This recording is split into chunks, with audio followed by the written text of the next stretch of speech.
This episode of the Wise Guy Radio Show is brought to you by American Helix.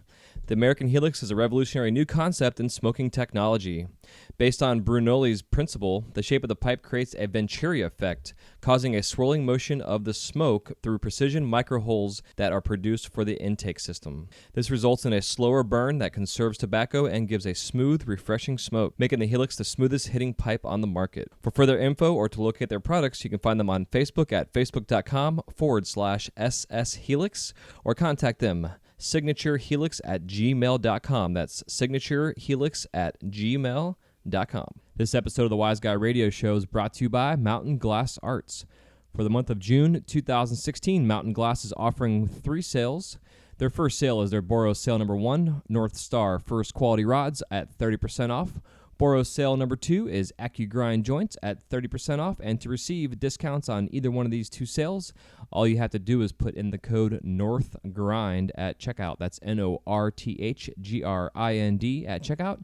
And for all you soft glass nerds out there, soft glass sale creation is Messy Rod, 30% off. All you have to do is put in the code MESSY, MESSY at checkout. For any more questions, comments, or concerns, just go to mountainglass.com. That's mountainglass.com. This is the Wise Guy Radio Show, a podcast dedicated to educating and inspiring through conversations with today's top talents in the world of glass. We will be dissecting their journeys in hopes to deliver actionable content that you, the artist, can start implementing now, helping you grow not only as a creative spirit, but also a successful artistic entrepreneur. With a little organization, relationship building, and your artistic ability, you can obtain greatness. Climb aboard, whether an artist, retail owner, or enthusiast. We have a ton of fun in store for you. Welcome to the Wise Guy Radio Show. You're listening to the Wise Guy Radio Show. Hey, what's happening? Welcome to the Wise Guy Radio Show, episode number 114. This is Jay Michael, your host. Thank you so much for tuning in today. With 17 years of experience behind the torch, I am as excited as always to bring you conversations with artists, sharing their stories in hopes to inspire and entertain while helping you grow your business.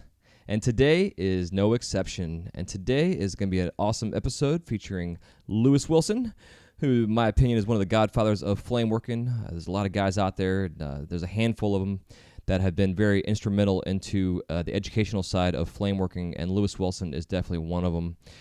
Through 40-something years of experience, this man has had a hell of a life, and we talk about a lot of it in the story.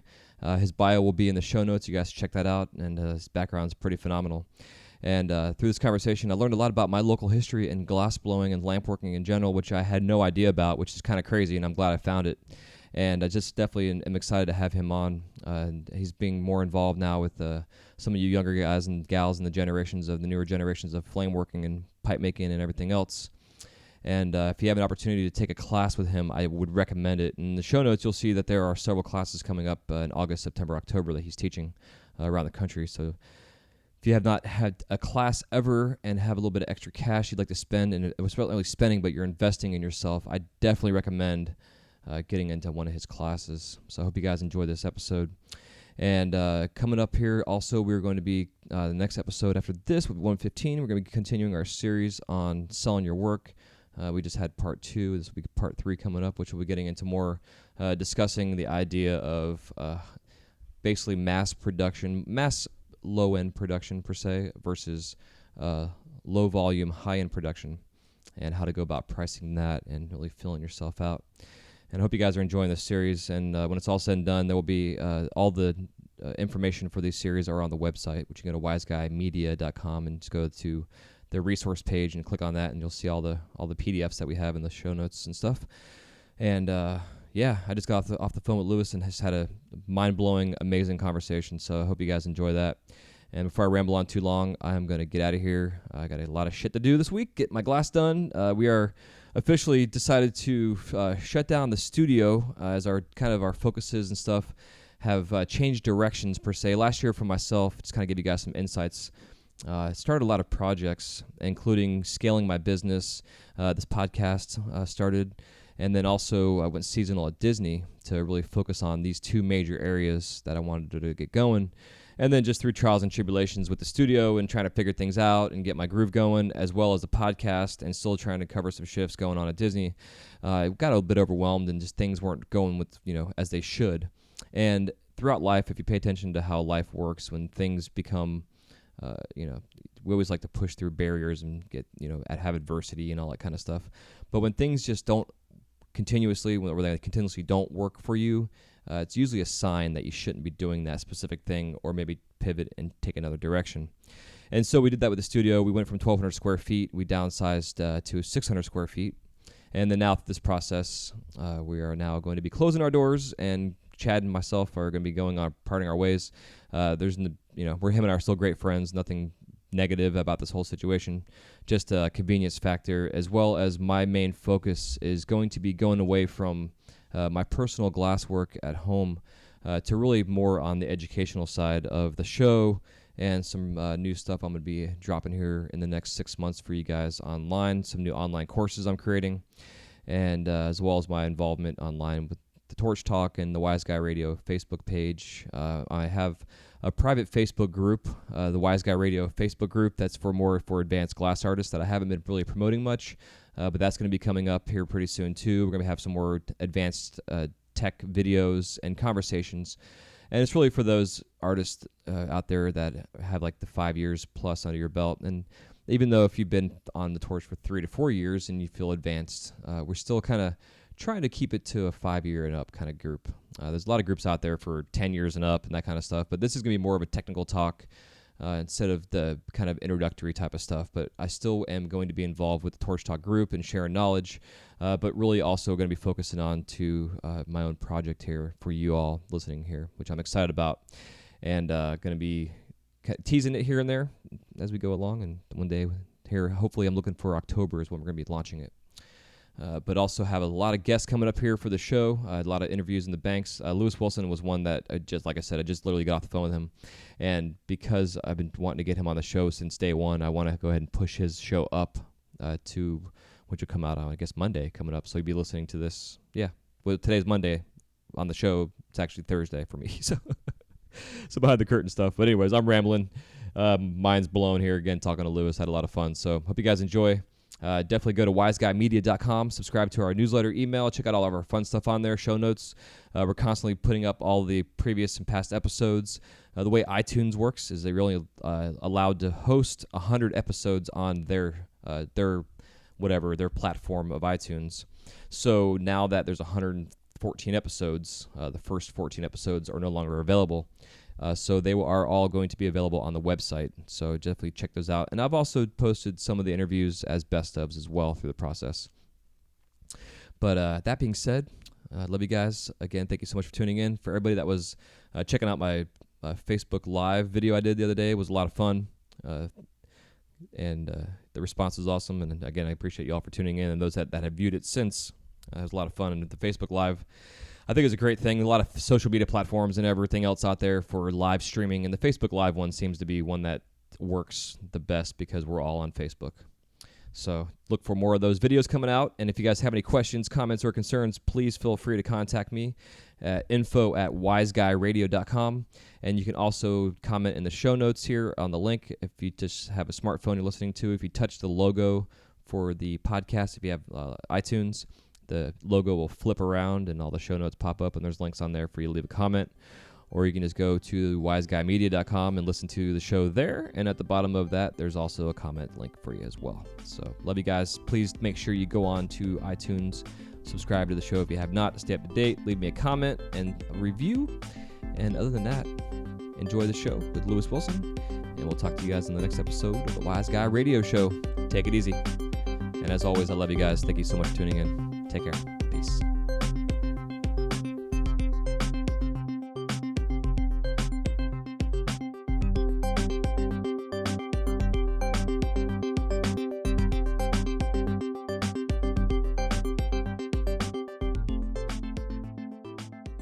Hey, Lewis, how's it going, brother?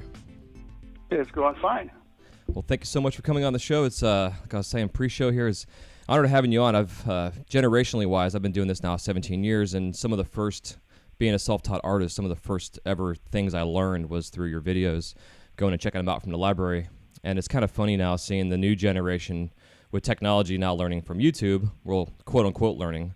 And so it's fun to see the different, my generation versus the new generation, and then technology versus, where they are now, going from VHS to the internet.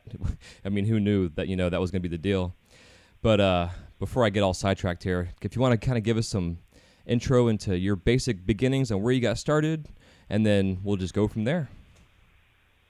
In 1972, I was in my third year of being a medic or a corpsman in the Air Force, and it was during the Vietnam War, and I worked in an emergency room in Cocoa Beach, Florida at Patrick Air Force Base. And I worked every third day, either 17 or 24 hours, and I worked pretty much the entire night shift. On a weekend, it was a 24-hour shift. And I had always been interested in glass, and so I found a book in the Air Force Base library called Scientific Glassblowing, and I think it was written by Strong and Hamsavar, these two scientific glass blowers. And it was written in the 40s, and it was on crossfires, and everything in it was backwards and not usable. But I was able to learn enough from it that I taught myself how to do some woven glass by going into the medical lab at the hospital at night and getting a Bunsen burner and using 4-millimeter stirring rods, Pyrex stirring rods. And I just had sunglasses. I didn't have any didymium lenses or anything like that. But I taught myself enough just to have fun and to play around with the glass. And I did it on a Burns-O-Matic weed burner torch. And this is a little handheld thing, kind of not really MAP gas, but propane. And it just had a little teeny nozzle on it, and you lit it with a match, and that was your torch. And it would run for about an hour. It had probably 110 decibels. It was really loud. And, you had fire, you had glass, and you were making things. And I was doing that just for fun. And at that same time, because I had all this time on my hands from only working every third day, I had a small apartment on the beach in the Atlantic, Florida, which is maybe 10 miles south of Cocoa Beach. And it was like $135 a month for this little studio apartment that was 50 yards from the water. Wow. And a really good deal, but I had all this time off. And at the same time, I had a Quaker parrot. And I had it for a while in the barracks, and then they had all this stuff where there's too many fucking animals in the barracks. There's a guy that had a raccoon and piranha and all this weird stuff. Crazy. So we were kind of like a MASH unit, just in the way of, if you're in the military, that's fine. If you're a medic in the military, all the rules are kind of out the window. And but I had played around a lot with glass, but also with candles and silver soldered rings, stuff along that line. And my first actual store was before I moved to Atlantic. And when the base commander had made this new directives, it said, okay, all the pets are gone. This isn't a zoo. Everybody. So I had to find a place for my bird. I had a Quaker parrot named Sydney. And so I rented a store that cost me $50 a month in Cocoa Beach. And if you know anything about Cocoa Beach, there's one of the old things was a missile lounge where all the airmen would go and get drunk and watch strip shows and stuff. Across the street, and this is right on A1A, across the street from the missile lounge was this little teeny court complex, or a little courtyard with small stores in it. And I rented this thing and then put up the amazing Sydney Bird candle shop. And I sold sandcast candles and story rings and glass. And I did that on my 2 days off. And the whole thing was, it cost me $50 a month to have a place where I could keep my bird. And so that was the story of how the first store I ever had was this candle and thing. And I might have made, $5 a day, but if I'd go in, people would leave me little notes. What the hell is this store? And you're never here and you're never open. Blah blah blah. And I'd leave notes the next day that said, "It's you see my bird in there? It's my bird's house," and all that sort of stuff. So. But I had taught myself enough so that when I came into my last 3 months of active duty, that I had found a transition program where you could approach the military and say, hey, there's this guy who will teach me a skill if I transition out for 3 months early. So I had learned enough glass to convince the Arribas Brothers that they could have me for free. So for 3 months, I went back and forth from Cocoa Beach to Orlando and studied with Miguel Bonilla. And then I met Rob Parkin there, who's the glassblower at Dollywood now. And then Steve Gruba had been there earlier and was gone through. And then also Jim Thingwall, who did Glassline Magazine, had gone through there. And when I worked at the park, on my left side was Jan Moriarty, and she did all the Tinkerbells. That's the only thing she made. And they were really big on everything you made had to be exact size and the proportions and all this. I mean, it was quite restrictive on what they wanted you to make. I only made 3 things: crabs, teapots, and bird baths, 1,000 in a row each thing. Interesting. So that's how I started with glass, with the military connection, and then I learned enough glass there in that 3 months that I knew that, hey, I think I'm going to continue with this. And so the day I got out of the military, I went over to Busch Gardens. I went from Cocoa Beach to Tampa, and went there to their corporate offices. And I had a few pieces that I'd been making, and I was like rank beginner. I sucked bad. And so I went in there. I'm a little kid of, I had just turned 25.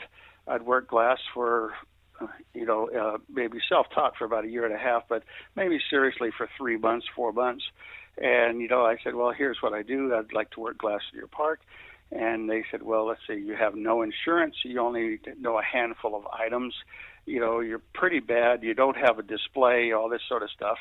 And then the phone rings in the next cubicle, and I'm hearing this guy say, oh, damn, the fire eater quit. We need a juggler. And I just looked at the guy I was talking with and says, can I go talk to that guy? I'm a fire eater and a juggler.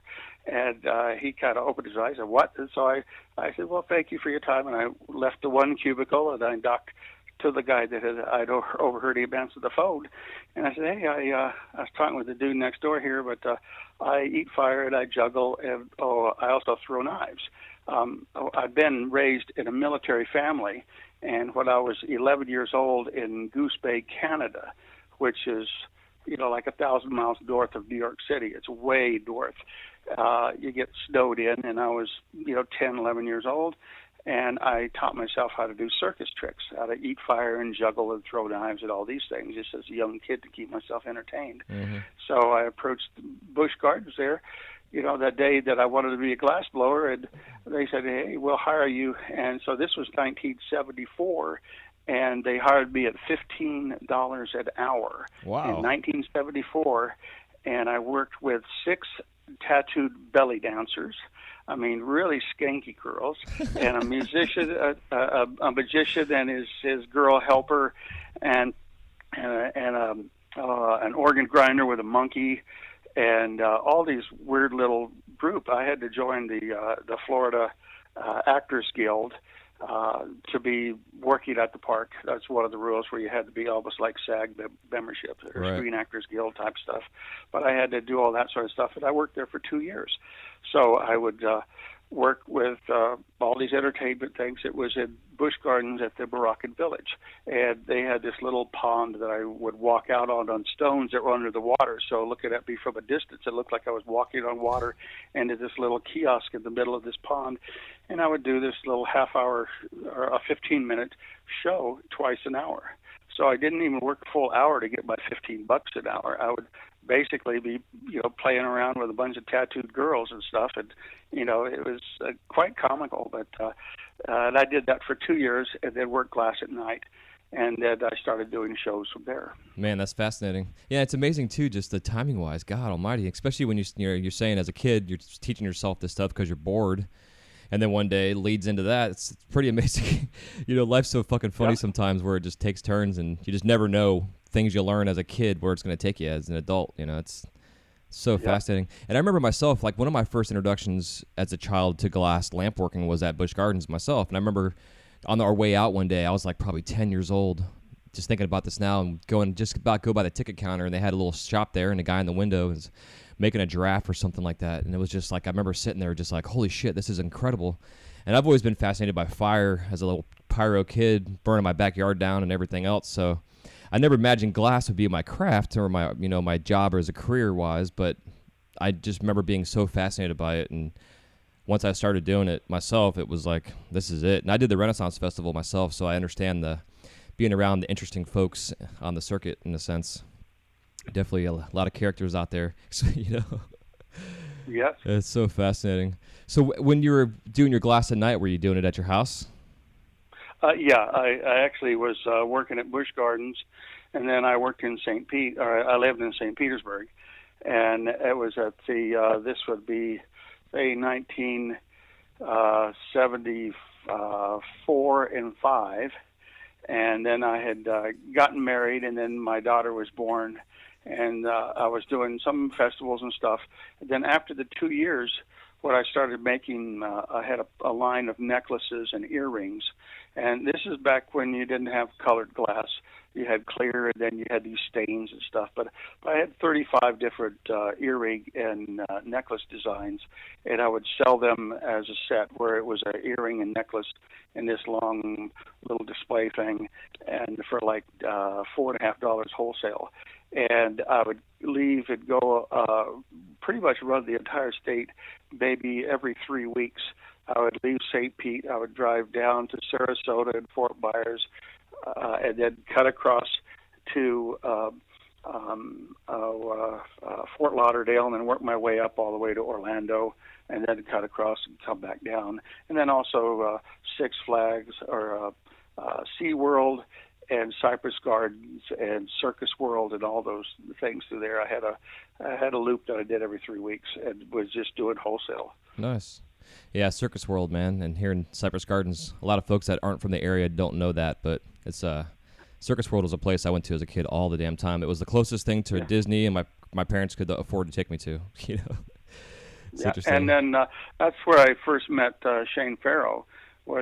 He was working at Cypress Gardens. He was doing hollow swans had one of those big rigs where there's like maybe an 8-foot trough with all these cut-off flames, maybe 16 flames in this 8-foot length, and you'd heat up an 8-foot section of soft glass tubing, and then this whole thing mechanically would pull the points on it automatically for you. Wow. And then you'd end up with these and these were lead crystal swans, and they were the barometer things, or the ones with the rain and all that sort of stuff. But that's when I met Shane Farrow. He was doing that in production there. And then also it was when I was still doing shows in the Florida area that I ran into Robert Nicholson in 1977 at the Pinellas County Flea Market. We were both set up there, just selling stuff at the flea market because, in the 70s, there's usually good crowds, and it was, $5 or $10, to set up. And the day that I met him, we were both selling at the Wagon Wheel Flea Market.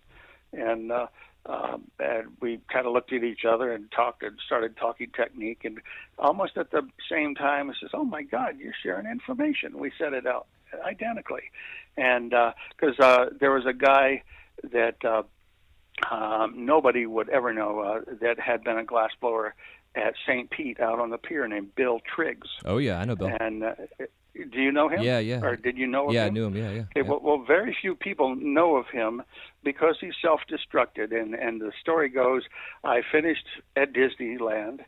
I finished by learning at Disney with the Arribas Brothers and Miguel, and then I started working over there at Busch Gardens. And then I ran into Bill Triggs, and he had set up in the evenings at the Kapok Tree, this restaurant. He had a little kiosk, and he would make necklaces and pendants, and they weren't a deal. They're just little things for $4 at all. But I had finished up at Disney, and I was working at Busch Gardens, and I ran into Bill Triggs at the pier in St. Petersburg. And I walked in all happy and smiley and said, "Oh, hi, how you doing? My name's Lewis Wilson. I'm a glassblower too." And when I said, "I'm a glassblower too," he put a towel over his torch, like I'd never seen a National 3A blowpipe. Told me to get out of his fucking shop and don't you steal my designs and all this sort of stuff. And I had always been the opposite of that, because when I met Mickelson, you know, it was all about, hey, I'll show you this, I'll show you this, and blah, blah, blah. When I met Mickelson, he was doing great sculptures and still putting them on a woven base, you know, running stitch with a loop stitch trim. Huh. And he had been interviewed at Glassline maybe in the mid-1980s, and he said he remembered that I had said that his work looked like pond scum. And I said, yeah, right, I would have called you pond scum in 1977. But we both lived in St. Pete there for a couple of years, and then I moved up and lived in the Boston area in Quincy from 1979 to 1978 to 1981, and did maybe 35 or 40 shows a year located out of the Boston area. Interesting. So, yeah, man, that's fascinating. Just because I've lived in St. Pete my entire life, I've been here almost 40 years, and so it's now that I'm talking with you and getting some history, it's fascinating that there's this glass history here in St. Pete that I had no idea about. So this is pretty damn cool. Yep. Yeah, and the flea market's still there too. It's still rocking and rolling. Oh yeah. It's crazy. Huh. Fascinating, man. My mind just kind of went sideways there. Just it's so neat because, like, you know, we had the Renaissance Festival here, and some of the guys which is where I started my apprenticeship, a gentleman named Gordon Key, and he was a flame worker, just did all clear stuff, dragons and fairies, and, you know, your typical Renaissance type stuff. And they had their house base was here and was over in Gulfport at the time. And but he did the same kind of thing. He would make a bunch of crap, and whatever he could sell, he'd just do the Florida tour and try to hit all the shops he could. That same loop you're talking about, you know. Excuse me.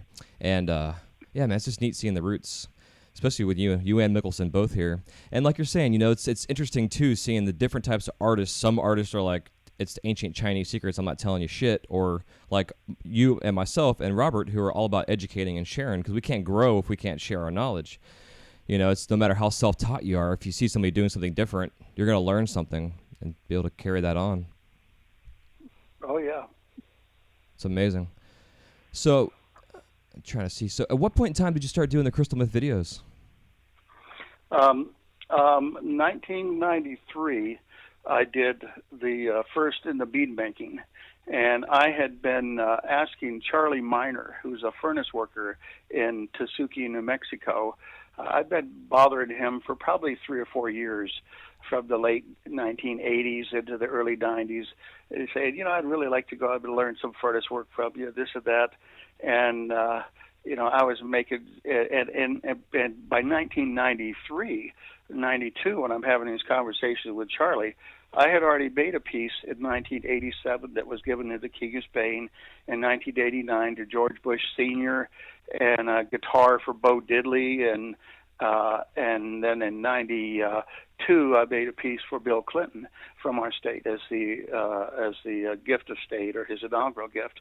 So I was doing these Indian dancers that were fairly large, you know, out of 1-inch rod, and good quality stuff. So I was pestering Charlie Miner to learn some furnace work, and he said, "Oh, you know, go away, kid, you bother me." You know, he's a furnace worker, and still back then, lamp workers were spit on by, you know, the furnace workers and the Glass Art Society and all that.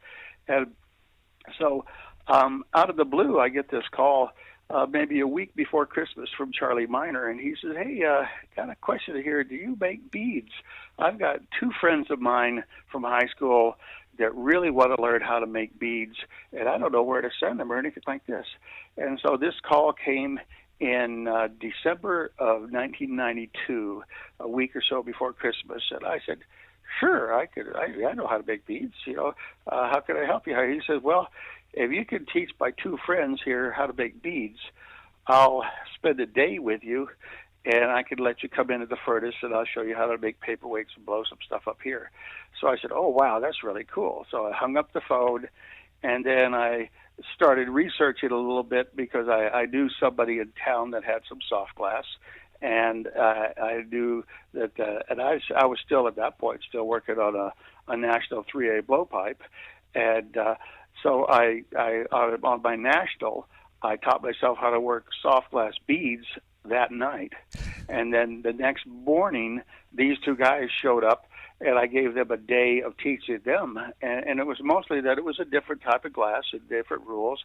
And because I was using a pre-mixed torch on a national, soft glass hates pre-mix. It was a surface mix. So I learned enough that night to teach them the next day, because at that point I'd been working glass for over 20 years. So I had a clue what I was doing, but I was kind of lame on bead making.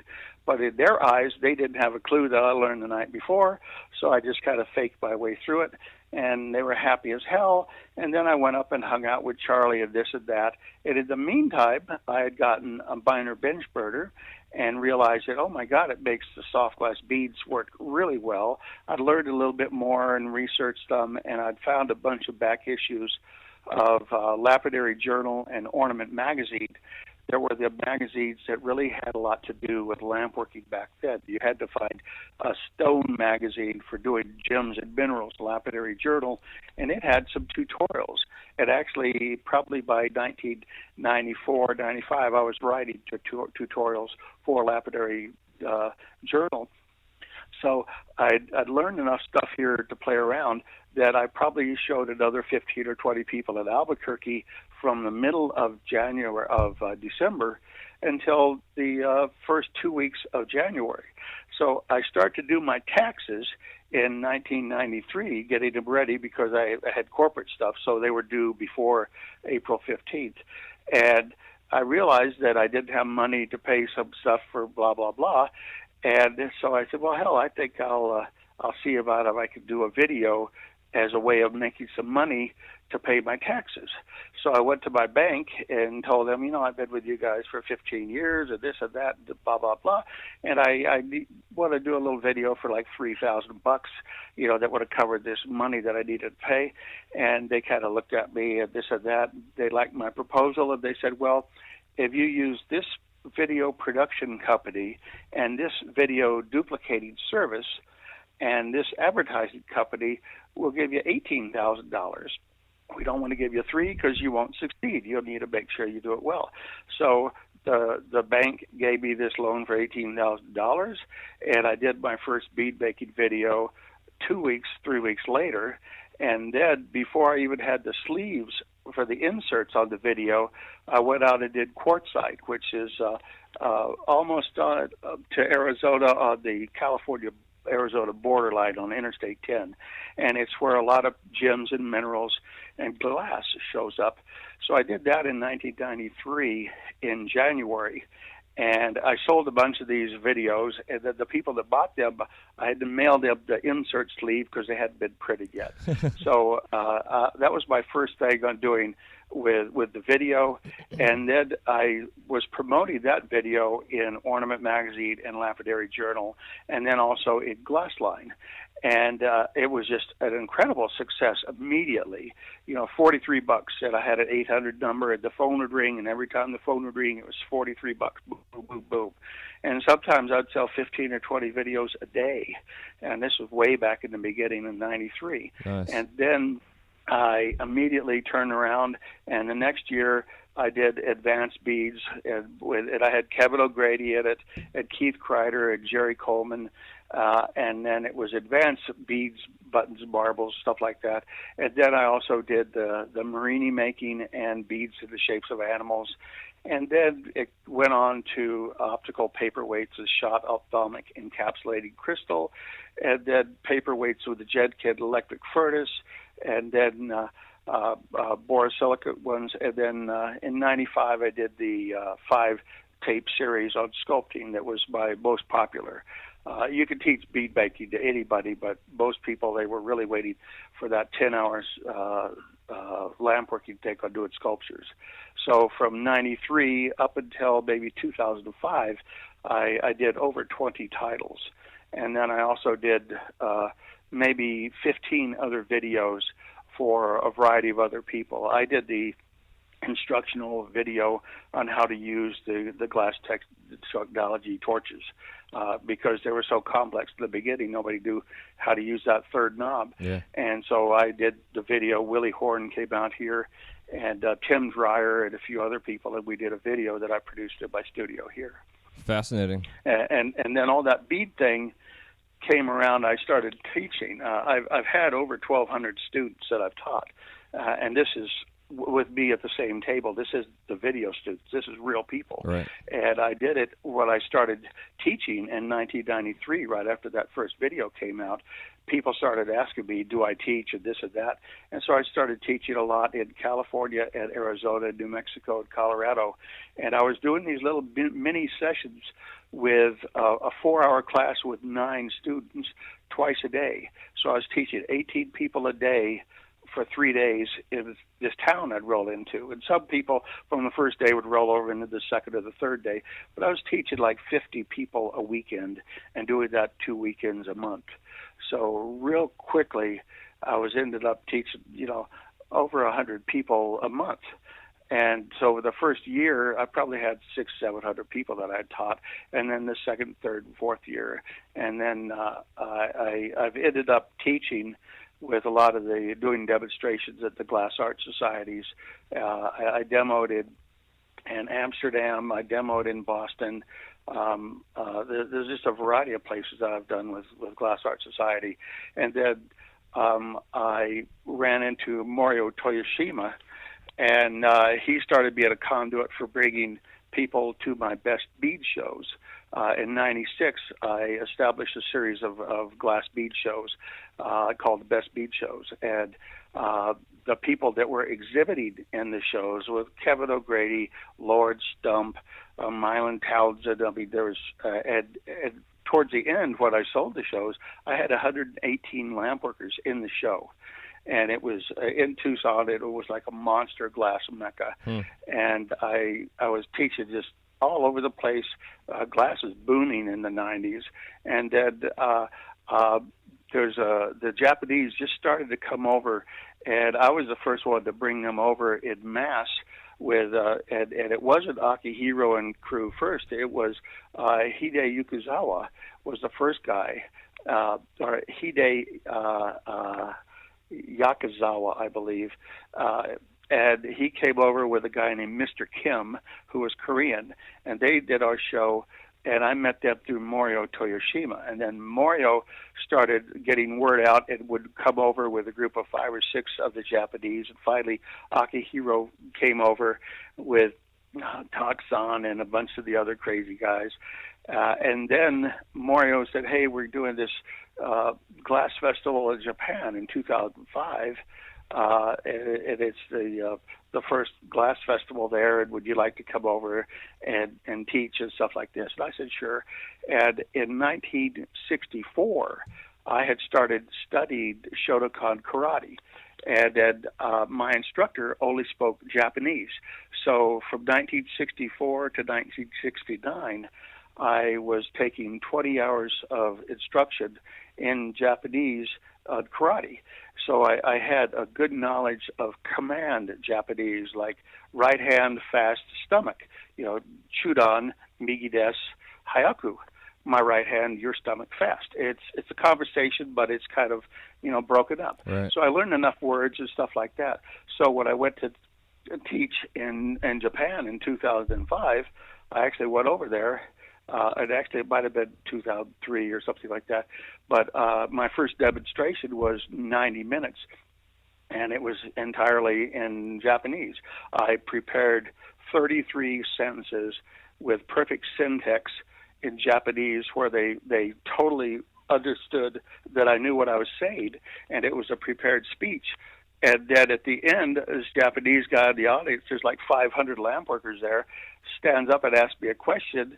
And I said, sumimasen, like, I'm sorry, watashi wa nihongo ga skoshi hanashimasen, which means, I'm sorry, but I do not understand Japanese. This is after giving a lecture for 90 minutes in perfect Japanese. That's so funny. So I just owned the house after that. They just all broke up and all. But the talent that I saw there, and the first time I went to the Kobe Museum, the Kobe Bead Museum is like it starts off a little like the Corning Museum of the bead section, where it's got all the ancient beads, and it's got the Roman artifact beads, the Merides, the lion face guy and all that.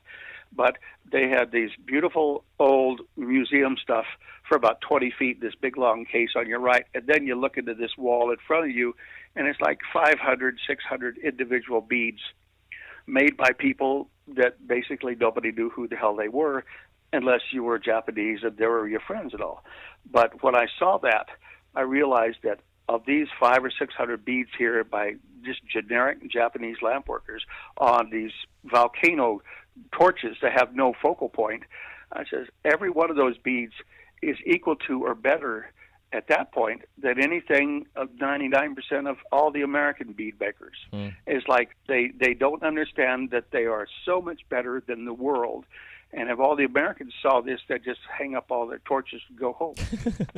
But I was blown away. And this is Mr. Miyamoto is the one that owned the Bead Museum in Kobe, and he's the one that organized the first of the Japanese international glass festivals. Man, that's fascinating. But I ended up teaching there for 3 times, and then I also taught in Australia with glass, and then pretty much anywhere you run into somebody with a torch, I'm out there showing you what I like to do or showing off. Right. I think what's interesting too with this whole kind of underlying the kind of dichotomy of glass artists is a lot of what we do is improvisation. It's like we have this A to Z goal of how to get from point A to point Z in a sense to finish our piece, but it never goes the same way. No matter if you're making 10 pieces that are the same thing, it's never exactly the same every single time. We have to improvise and let the glass do its thing. And it's just listening to your story. It's you've come a long life improvising in a sense, but you've also have this founding like love of knowledge, and learning technique and skills. Even just going to Japan and just being able to hold an audience and talk to them for 90 minutes, even though you didn't know fluent Japanese, but you still were able to improvise and then capture the audience and then get this reputation now and be involved with them. But seeing your story and your life, and I look at other artists, including myself. And, a lot of times we're improvising as we're going along. And like you're saying with the soft glass beads over in Mexico at Epcot, over at Disney World, our station there now is strictly just bead making. And a couple times I've had to cover some shifts there. And I've been doing this for 17 years, all strictly Boro, never really worked any kind of Moretti or soft glass ever. And I've had to go there and use it and just improvise and make a fucking mess on the bench trying to figure this glass out, But like you're saying, the people watching you, they have no idea that you don't know what the hell you're doing, It's yep. Kind of, it's fun. So I think it's, the glass artist personality, there's so many of them, but we all have this kind of underlying, thing of this being able to improvise in our careers and in life, it seems like. And those that are successful are the ones that can pivot and fine tune and really find their way. I don't know. It's interesting. And too with your bead show, it's amazing to hear about all the glass artists, whether it's in the pipe industry or just in the fine art industry, that have come out of that bead show. People that came through my show there, like starting in the mid 1990s, probably from 1996 until maybe 2000, there was a 4 or 5 year period there that it was just incredible. And people that were doing the show there that didn't have a name at all was Devin Somerville, Micro, mm-hmm. and then I got his other buddy that's right up there in Madison also. My brain just left it there. And also, who's Lost Coast Glass? Jared DeLong. Oh yeah. And then Harold Cooney, and then Josh Simpson. Josh, who does the marbles. Josh Simpson, the big marbles that makes it. No, not him. There's oh my God, Josh that does. He was one of the first ones that did Raticellis and stuff like that. Okay. But then Dave Strobel and Mike Warren, and there's all these people that in the late 90s and early 2000 were doing my bead shows, because Tucson had blossomed into this thing where that's where all these buyers were, and then that's where all these people were that are showing, and also that, hey, you know, there's going to be 100 glass blowers here in this one building, and I want to be in that mix. And the thing just kind of took on a life of its own with the bead shows. And then I expanded that to where I also had a show in Boston, and then in Hawaii, and in Albuquerque. And then in 1998, I had the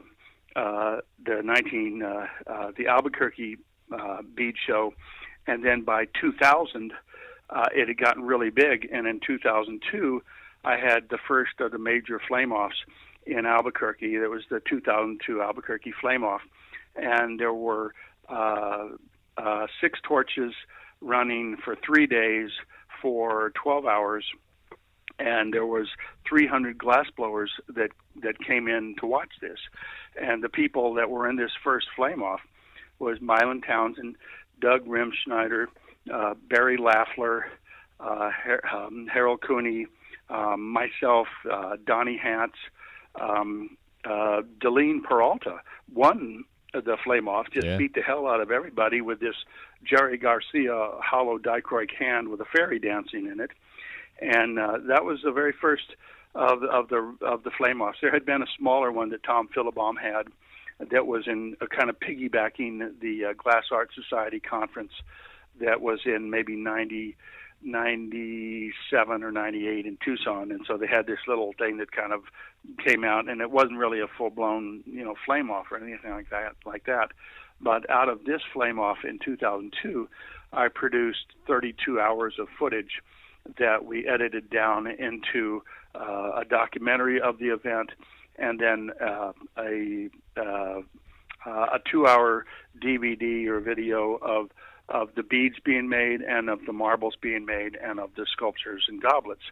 And I had arranged with a woman at the Raquel Library, the Corning Museum of Glass, that they would accept as a entire collection all the marbles that were made from the 17 different people that were competing in the marble flame-off.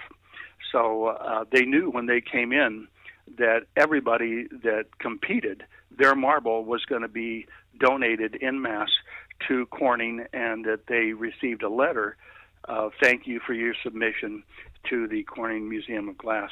And so all these people that just joined up to be in the marble competition had their marbles that are displayed now even at the Raquel Library in Corning as a group as to the best marbles that were made by contemporary marble makers in the year 2002. Interesting. Hell yeah. So, it's, what was that? I was going to ask you something. I forgot the hell it was. Completely lost it. So, with the bead show itself, so you sold that in 2008, I'm seeing? I sold that to John Iannucci in 2008, and he turned around and just fucking killed it. Because, in my opinion, he's just not good with people. He bought the show. He had worked with Labrador, or he had worked with, I forget what was the company that ran a few other bead shows in Pennsylvania and stuff like this from a corporate standpoint. And so he bought my shows, and when he bought it, there was 118 lamp workers.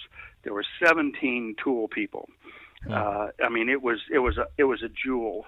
And he immediately increased all the booth fees by 1/2. He was like not a good people person. Notice how I didn't just flat out call him an asshole. Right. And then, but him and his sidekick just killed it. Huh. And the last time I went through the show there, maybe 2 years ago, there were 6 lamp workers. Crazy. 6. No shit. And that show had been known for, you want to see glass, and it was sculptures, and it was beads, marbles, pendants, anything glass ended up being in that show, and it was the cream of the crop. And then there's something else, or you got all these stuff, there's eBay and other places like that selling, and then all the local bead societies started having shows and stuff like this. But when I started in '96 with that bead show, if you wanted beads, you pretty much went to Tucson. And there were, at that same point, maybe 50 or 60 other major events at the same 2-week period that I had my 6-day show in the middle of. So there's 250,000 people in Tucson for this 6-week period from middle of January to the end of February. And during that period, there's a sweet 2 weeks that almost everything's open. And then within that 2 weeks, there's this 6-day period where every show is open. And there are circus tents, and there are huge pavilions, and it's beyond having the convention center be used for a show or hotel ballrooms. You look at this to Tucson from the sky, and you see these huge complexes of people at these 50 or 60 major events. And some of these things had 3,000 exhibitors selling gems and minerals. So for me to throw the Bead Show right in the mix of all these people already in town was an easy thing to do. Yeah. Fascinating. Yeah, because I remember seeing a documentary a couple years ago about an event. I don't know if it happens at the same time, but it's an international event where they bring weavers and artists from all over the world, and they come to this one location, and everybody sits there for like a week, and they show off their wares, and it allows them to continue to feed their families and their villages and their towns. I mean, even really when it comes down to it, through their art that's being promoted out there in the Arizona area. I think it was in Tucson. I remember seeing it. I'm not sure if you're familiar with that. Now, there's just tons of stuff there with. There's so many people there in Tucson, and there's an awful lot of the shows in Tucson during Gem Fair that are aimed at RV type stuff and retirement and things. There's a lot of retirees that come through there at the middle of all these other things that are having to do with gem and minerals. In the 1970s, they started having these shows in Quartzsite, and then eventually into Tucson. There were lapidary things with old retirees that were playing around with gems and minerals, and somebody would have a diamond saw blade, and they'd put it up on a gem saw, and they'd cut up some geodes and say, "Hey, that's cool." And then that kind of morphed from the 70s into where they started having the Tucson Gem and Mineral Show, and then it got big and big and big, and it got to be one of the largest open-air events in the world. I mean, there's 250,000 people each day that normally wouldn't be there, except for this, 2-week period. Wow, that's awesome. Huh, Jesus. And so at what point in time did you get involved with AGI? AGI, I ran into Tom Donner. He was a refrigerator and appliance repairman, and like if your refrigerator stopped working and needed Freon for the freezer or whatever, but and he'd always wanted to wear glass, and he ran into a guy at a flea market or a craft show that was working glass, and Tom wanted the guy to show him some stuff, and he says, "Oh, I don't teach this and that. Hey, there's this guy, look up this guy Lewis Wilson." And so he come along and he found my videos on doing sculptures, and so he taught himself how to work glass from my videos. And then so I guess right now this is maybe the 16th year, so maybe AGI, the first year they actually called it Pipe Stock because it was mostly aimed at pipe makers. Right. And it was behind Tom's house. What do you say? I was just clearing my throat. So Tom had this first thing kind of in a field behind his house, and then he had his workshop that he worked in with like 3 or 4 torches, and people pretty much set up out in the middle of nowhere in Hilliards, Pennsylvania, and it was this big group of mostly stoner pipe guys.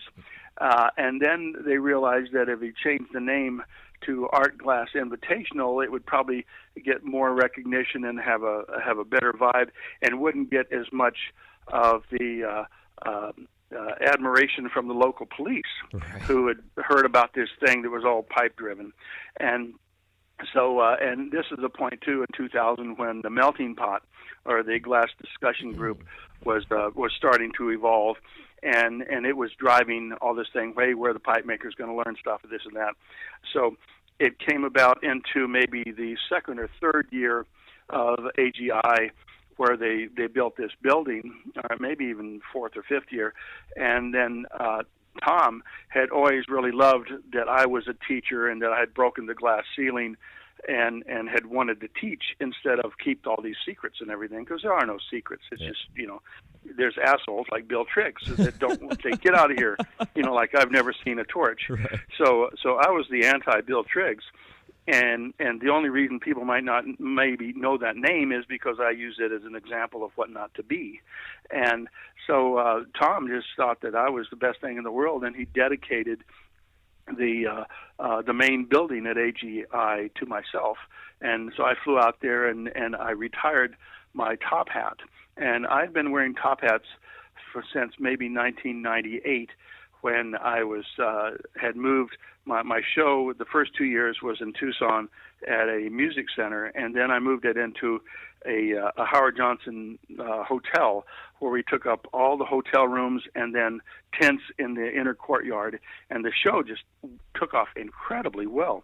And I had done a Renaissance fair, a Christmas Renaissance fair, the Christmas beforehand, in '97, and I didn't have an outfit, so they'd force you to buy for $10 this cheesy top hat, just so that you look like you're, Edwardian or Dickinsonian.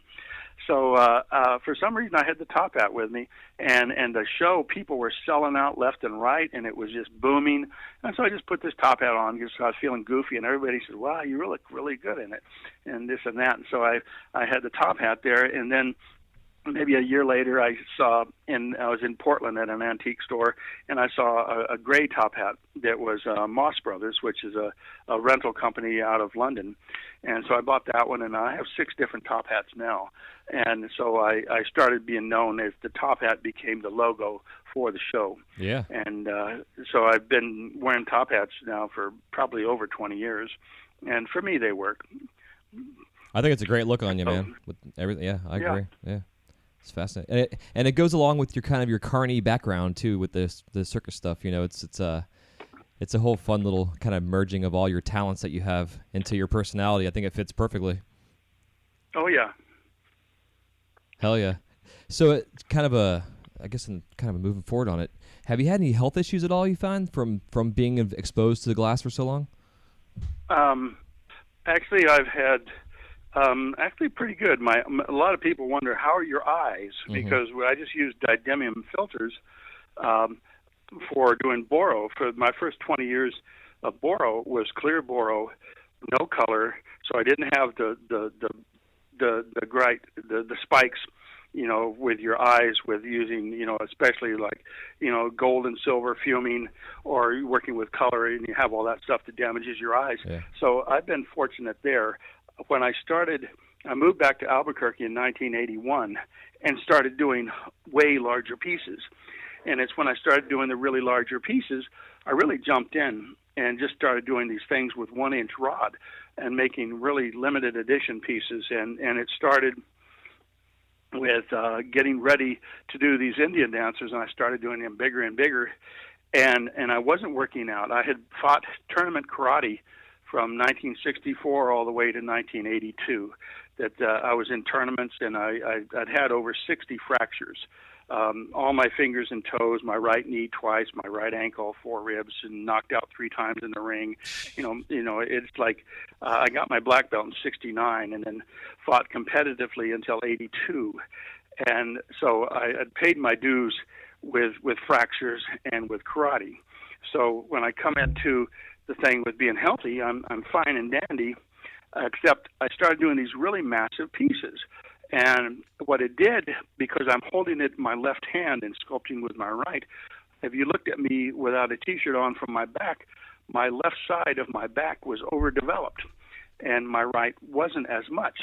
And what it did, the muscles shifted around my scapula and in the thoracic area of my back, and I developed a trigger point that was directly under my, it would be the mid-clavicular line, like the middle part of your collarbone. But on the back side, there was this little spot that I'd be working, and it would be like somebody stuck an ice pick right in my back, and then it would make my hand open up, and I would drop whatever was in my hand, and my left arm would flail out to the side. And so I went to the doctor, and he said, "Wow, you've got a trigger point here." And I said, "Well, what do we do about it?" He said, "Well, I'm going to just, put a cortisone injection into the trigger spot, and it actually worked. And I'd go in once a month. He'd go in and he would inject cortisone into this nerve that didn't like that I started doing big pieces. Well, a year to a date from getting the injections with the cortisone, we were using a mole on my back as a reference as to where to inject to get the trigger spot. The mole started growing feet and mutating and turning black, and it turned into melanoma. And they said that, I mean, after the fact, that the melanoma was set off by the cortisone as an injection into my body, and that there's a significant history enough that cortisone injections can make a mole that is precancerous go into full-blown melanoma. So they ended up taking 35 square inches of my back out. Holy shit. So there was this scar that's 9 inches, but when it started, it was 9 inches and 5 inches wide, like a big diamond. And then they undermined it and pulled it off. And then for a half a year, my elbows were braced behind me so that I didn't pull this whole thing open. Jeez. So that was my main medical issue. Yeah. So I'm not, that's not much of a problem there. So other than that, I've been healthy all my glass life. I'm probably one of the old guys that has no ventilation in my studio. What I have is a 16-foot clear-story building that's 40 feet long and 16 feet wide with a 16-foot clear story up top, and I just have the windows open at the top, and I have windows in front of me and behind me open, and it has a natural convection of heat that just goes straight up. So everybody that's ever been in there, they said, "Oh my God, this is incredible." I mean, there's no bad air or anything like this because I'm in a very large studio, and no problem with venting out any bad gas. Nice. Yeah, that was when I was first hired by Arribas. That was part of my concern, was that they don't have the ventilation there. And I was one day I accidentally I had my tool bag under my bench when I was over at Epcot, and I dropped a flower petal I was making into my bag and actually caught my bag on fire, which is stupid and crazy, but I put it out, but this whole plume of smoke came pouring out from under my bench, and it immediately went out the store. And it made me feel better that I was seeing, like you're saying, this convection of airflow that was naturally happening because of the design of the building itself. So kind of relieved some stress I was dealing with, but we still use powders and Fritz and stuff. I don't anymore myself, but I know some of the guys still do. So it's still one of those concerns dealing with, getting into the dust and stuff you'd have to deal with, particles. Well, in 1997 or 98, the International Society of Glass Bead Makers, they had their conference in Corning. And what they brought in is a team of workers, scientists, maybe 4 of them from OSHA. And this was right at the beginning where people were starting, most of the normal lamp workers were just getting into gold and silver fuming. I mean, Snotty and all these other guys in the pipe world, had been, fuming left and right. But more and more people were interested in gold and silver fuming. So the organizers for the Society of Glass Bead Makers at Corning invited OSHA in, and they came in during our demos, and I was one of the ones that they strapped these little things to your forehead to measure temperature and stuff like this. And I was very much aware when I started working glass, because when I started working glass in 1992 or 72, and then started going back and forth to Disney, I was asking the doctors at the hospital I work with, what are your, health concerns about working with glass? And the first thing that pops up is silicosis, if you're batching your own glass. Yep. And then the second thing with glass blowers, cataracts, because of rebound heat. And that's a furnace thing mostly, with getting hit with the massive heat. And it makes the water in your eye, the vitreous humerus, expand faster than the eye, and it stretches the cornea, and you get cataracts. And then the other thing was carpal tunnel. And the other thing was back problems from the way you position your body and all this sort of stuff. So they brought in these OSHA guys to really delve into what we're doing to our bodies, and they kind of looked at it. They said, okay, didymium lens, sodium flare, innocent, And then some fool stood up and they started talking about silver fuming and gold fuming. And these guys from OSHA came in knowing that that was going to be the big kicker. And they were waiting for the first stoner asshole to stump up and say, well, I've been fuming for such and such, and I have no health problems, and blah, blah, blah. So you wait for the first ignorant fool to stand up, tell you that I'm not going to catch any disease because I wash my hands, shit like that. Yep. So the first thing they do is they say, okay, what happens, why are you, not getting anything? And the guy says, well, I've got an exhaust fan 2 feet in front of my torch that pulls, 2,000 cubic feet per minute, blah, blah, blah. And the guy says, how fast does that exhaust fan go? And I says, well, it sucks air out like you can't believe. The guy says, is it 200 miles an hour? The guy said, what? He says, is your exhaust fan 200 miles an hour? And no, I don't think so. I said, well, as soon as you put a little piece of gold into a flame and it vaporizes, the molecular structure breaks down and the gold atoms are released at 200 miles an hour. And silver is fairly comparable too. So you say, okay, I'm going to do some gold and silver fuming. You're talking heavy metals. You're talking, I'm ventilated. So no, you don't need to be ventilated. You need to be masked. You need to have a vapor mask on that's going to catch any micron of gold or silver, because as soon as that hits the flame, it doesn't go the way your flame goes away from you. It comes out as a quark in space where a star explodes, right. and particles go in every direction from the mass. And your mouth is one of those directions. And so it vaporizes, and those little gold particles go everywhere, and you see this fume hitting your glass, and you say, oh, that's really cool. And what you're not seeing is the gold that's going in your mouth and into your bloodstream and into your body and stuff like that. So the whole thing on, hey, I've got really good ventilation. You don't have 200 mile an hour ventilation.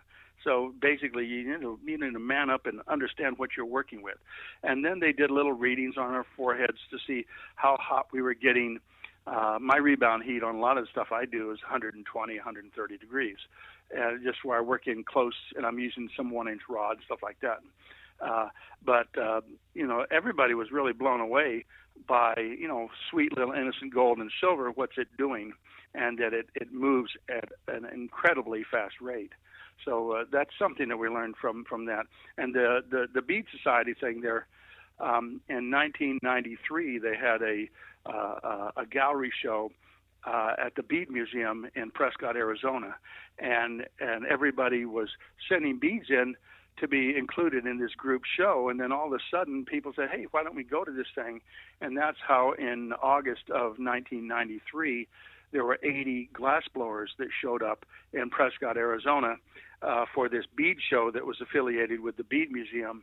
And then that weekend, we founded the Society of Glass Bead Makers, SGA, and then it became the International Society of Glass Bead Makers. But the first group of lamp workers that were in a big group, where there's 80 of us there, I had been teaching a day before in Tucson, and I had a manifold and 8 torches and 4 or 5 cylinders and propane and ovens, and I set up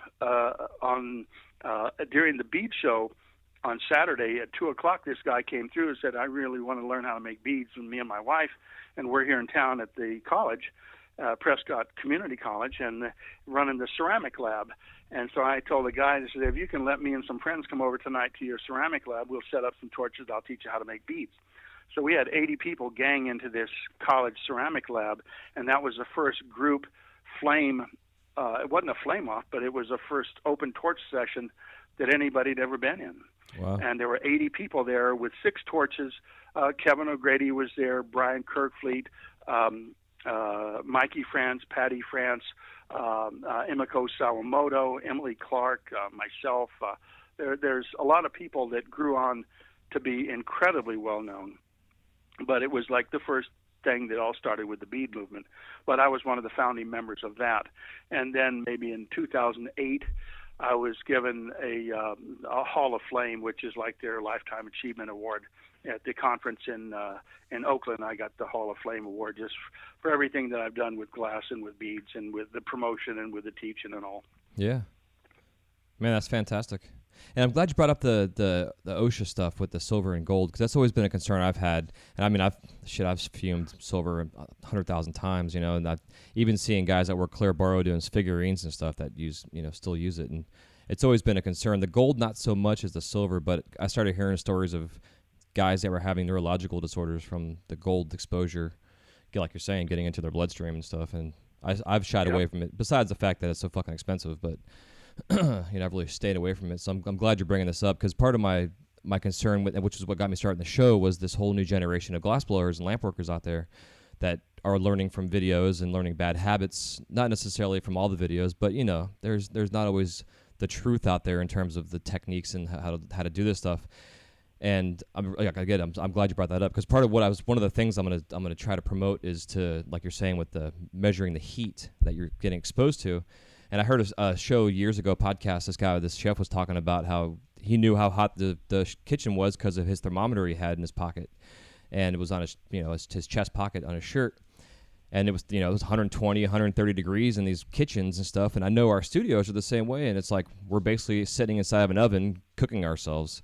And it's not healthy, and people don't really can't really grasp that, because they're so caught up in the romance, quote unquote, of being a glass blower. But in all reality, there's so many other issues we have to be concerned about and pay attention to. So like yourself, you could do this for 50 plus years, and like you're saying too, with the dealing with the shoulder overdevelopment of muscles. I had that same exact issue. I went and saw a massage therapist, and she's like, "Why are you standing so weird?" And I was like, "I don't know. I'd never noticed it." And then she pushed my left shoulder down, and I could then tell that my whole left shoulder, my whole left side was overdeveloped. And I didn't realize it because of the years of doing it, And I was having numbness in my hands and pinched nerves and all kind of shit. And she was telling me that the same kind of thing I had an overlapping tendon kind of flipped itself around and was pinching off the nerve in my shoulder, which was then causing my hands to fall asleep at night when I slept. And, there's nothing worse than not being able to sleep because your hands are falling asleep. And it wasn't because of carpal tunnel. Yep. It was because of this overdevelopment of these shoulder muscles. And over the past 6 months or so, I've been jump roping and started as my fitness routine. And I've really found that by jump roping, it's allowing me to have a almost ambidextrous motion, using the jump rope, which is causing me to develop muscles that are very similar in size and shape, and stretching out my wrists and everything else in the process. I'm going to start promoting this jump roping thing, because I really think people don't think to stretch or to stop, and just you got to take a break and stretch out, but pay attention to how much you're using one side over the other, or how you stand and your posture and positioning. And so I'm glad you're bringing all this stuff up, because once again, I've had a lot of newer guys, not newer but pipe makers on the show, but I've also wanted to bring on artists like you who have been instrumental in educating us and have this legacy that's continuing, that myself personally want to continue your legacy through this knowledge. So, thank you for that. I really appreciate you sharing that with us. Cool. Yeah, man. So one other thing on body position and working. I remember maybe as far back as 10 or 15 years ago, Robert Mickelson was starting discussions, mostly on the melting pot, with do you stand or sit while you work? And then a lot of it has to do with the mechanics of your body. And there's an awful lot of guys I know that work standing, and I've always worked pretty much sitting and all. And but I really come from a background of anatomy and physiology of how the human body works, and how you can let the body know that you're smarter than the way that it's going to respond to what you do. And the thing is that if you're doing a lot of detail work, and say if you're right-handed, and I'm holding my piece in my left hand, and if I'm sitting, I brace my elbows down, and then I have my torch ahead of me, so that when I move my hands forward with my elbows both on the table, then I have really good detail work. And if you're standing and your elbows are not hitting a table, then you're holding something in your left hand, and then you're doing detail work with your right hand, that there is the muscle group from your left wrist, your elbow, your shoulder, and then across the back to the spine, and then the other across the back to the spine, shoulder, elbows, and wrist. You're going through 8 muscle groups to manipulate the glass. So if you're standing up and you're doing that, that's pretty much like I'm going to try and thread a needle in my left hand with a thread that's in my right hand, and I'm going through 8 muscle groups. If I brace my elbows down and touch the table, I'm eliminating 6 muscle groups. I'm only dealing with my wrists. And then I have eliminated 6 of 8 variables on being able to be dedicated to detail work, so that all these guys that are standing up, they don't realize what they're doing is and they're usually standing up with a small table and a brick on it and your torch and all this sort of stuff, and their elbows aren't braced, and they're losing the ability to get better detail for standing up. It's better on their body when your torso is in that vertical position. And when I work, I'm not hunched over like an old man or anything like this. I just I'm more relaxed sitting down. And I've done this now for 44 years or so. So it's like I'm kind of understanding how my body works, but I still do a lot of stuff with really acute detail that I can't do it standing up, trying to thread a needle in the air. Yeah. So a lot of people aren't aware of that they're giving up something when they're standing up. They're giving up the ability to do better detail by bracing their elbows. Yeah, I completely agree. I know myself, I go back and forth depending if I'm making larger scale pieces. I stand just to help let my body absorb the weight, but if I'm doing, like you're saying, detail stuff, I'm right there doing it. Like I sit and watch Miguel do his running stitch work, and he sits there like a freaking robot for 6-8 hours, doing his running stitch, and he's in the same posture, same position, elbows on the table, up and down, up, doing his motion, and it's consistent. And he's also been able to do it for this long because of the consistency, and learning proper body mechanics is so important. I myself as well, I have a medical background. I was a certified EMT for a while, and I've always been fascinated with medicine. I actually wanted to get into neurology when I was a kid, and then I was introduced to glassblowing, which has changed my life. But no, I enjoyed being a medic. I mean, I've probably sutured, 4,000 or 5,000 people. I've even sutured myself 3 times. I've sutured my daughter a couple of times. I've done anything from somebody shot in the gut with a shotgun to cardiac arrest to anything that would come into emergency room. For 3 years I was there. The last 2 years I ran it, and it was me and 2 other corpsmen and a doctor if you needed him. And I enjoyed medicine. It's really a high adrenaline rush, and you never know what's going to come in. But when you see somebody come in that had their surfboard, go over, and the skag, which is the fin on the surfboard, cuts their shoulder open, and it's always they fall off the surfboard. They know they're going to get hit, and they go to dive, and so their head's down and their feet are down, but the arch of their shoulders up, and the skag always gets them right across between the shoulder and the neck, and usually it's deep. It goes subcutaneous quite nicely, and so you're looking at this filleted person, and then you go and you do subcutaneous suturing, and then you do a running stitch, or you do interrupted or whatever. But there's a thing of beauty on sewing somebody back together that is just awesome, and it's like, my God, look at this piece of art that I just did here. And it's like I've sewed pretty much any part of the human body you could think of. I mean, anywhere from, there's a lot of weird shit that happens out there that comes into an emergency room. Like on TLC Network about, sex drove me into the ER, and, somebody with a razor blade went after their cheating boyfriend. I've sewn a few of those up too. Yeah, man. It's funny you say that, because I myself have always been fascinated with suturing. My mom was a nurse where I grew up, and doing my stuff. And I worked at Subway for a couple of years, and I put a knife through my hand, and the doctor was asking me, you want to be knocked out? I mean, it was a pretty bad, like almost completely through my hand. And he's like, how do you want to go about this? I'm like, I want to watch you do this. So he just shoved his needle, gave me some numbing stuff in my hand, and I sat there and watched the whole process. And like you're saying, it is a thing of beauty to watch something that's completely fucked up be replaced and repaired, going back to almost completely brand new. Now I do have some issues myself in my it's in my left palm of underneath my thumb that I've from scar tissue that is definitely I'm starting to feel it now, even more so with some pain and tenderness in that area from the years of lamp working and, stretching that tendon out, holding bigger glass. But other than that, man, it's amazing how it's healed up. And, like you're saying, I've seen some crazy shit come into the ER, and from people in their 80s that you would just like, what the hell were they thinking, kind of stuff, But it makes you think. It makes you be, again, improvising in a sense, because you have some knowledge and some skill set that you can improvise, and then you bring someone back from the dead just about and sit them up, and they look brand new. It's all said and done. So it's for those that don't understand that, it's definitely like, I agree. And nowadays with plastic surgery, I mean, it's amazing the things that are going on with medicine. It's mind blowing. So neat. So, yeah, man. So one more thing I want to talk about, and then I want to get us into our little lightning round here, and then we can wrap this up. And I know you some. I don't want to keep you all day, but I'm really excited to see that you're now involved in the Torch Talk group. And myself, got in there last year when there was around 1,000 people, or just under 1,000, and I was drawn to it because not only am I a teacher, but also it's a group of all these new glass artists that are coming in. And it was a group that was set up to where people can't talk shit. Everybody has to be non-judgmental and share knowledge and helpful. And then all of a sudden, here's Lewis Wilson coming in, and you're sharing these techniques, like the skeleton thing you were doing, which was fascinating.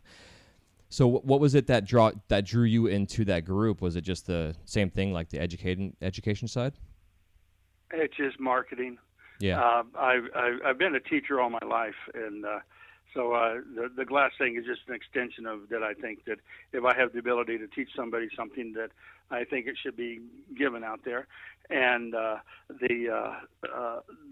stuff that I do, I don't sell through any galleries. I've mostly eliminated all the shows that I've been doing. I'm 67 years old, so I'm getting Social Security, and I might make 3 or 4 hours on the Torch a day and make $200 or $300, and that money goes into a fund just to travel. Like Barb and I went to Paris for a week last year, first class pretty much, and nice. Had an incredible thing, and it was all from just making glass and selling it, because my Social Security from me and my wife takes care of all our bills. So anything I sell in glass is just for travel, and stuff like that. So the way I market myself is by letting people know that I'm good enough to look and to follow, and that I like to do all these sequential pictures. If you go into my Facebook page, maybe going back 3 years, I probably have 100 sequential series of usually at 28 pictures, because Facebook will allow me to do an album of 28 pictures in sequence and push a button and they all go up as a tutorial. And so I've been doing that. And then on YouTube under Lewis C. Wilson, I've probably got 80 or 90 videos of me finishing up some rather large pieces. And it's usually, some of these things are an hour long, but there's a lot of them that are 4 and 5 and 6 minutes. Just me putting the finishing touches on a limited edition piece that's a monster. So I'm all over there on YouTube, and then also on I've got a lot of my work is at lewiscwilson.com, and my teaching schedule is mostly I'm out there letting people know that. So for maybe 15 years, my job was to run that Bead Show, and it sucked all my energy. And I was doing 6 shows a year, in 6 different states, and Hawaii, and traveling and teaching and all this sort of stuff. And it wasn't allowing me to perfect my craft anymore. So the past 8 or 9 years since I sold the shows, I've been able to get better. And when I met Barb, my wife, maybe about 8 years ago, we started dating from Florida to New Mexico. We'd go to New Orleans occasionally and go around through the galleries and all. And we ran into a retrospective of Lalique, and then also of the bronze masters of Chaparras and all these 1920s bronze workers, Art Deco stuff. And so I bought some books on Art Deco, and my wife's influence on me through the art there has made me start doing a lot more of the human form and a lot of the deco type stuff and the human form and the dancers and the 1920s type stuff. Yeah. So what I've been doing now is getting my craft better and reintroducing myself to a whole bunch of people. Like my first thing into the torch talk. I mean, those guys, they don't really have a clue, because my videos were out there, 25 years ago. Right. These guys, they're just going to YouTube or they're going to anybody next door. When I started in 1972, there was maybe one other guy in Florida that I knew, a guy named Bill Starbuck, and he bought glass from Johnny Hatsima and Jose Salazar that were from Tecate, Mexico, and they would come up from a glass factory with 2 U-Hauls back-to-back, piggybacking mortar. They'd come up with 100,000 pieces of glass, supplying Disney World and Six Flags and circus, all this sort of stuff.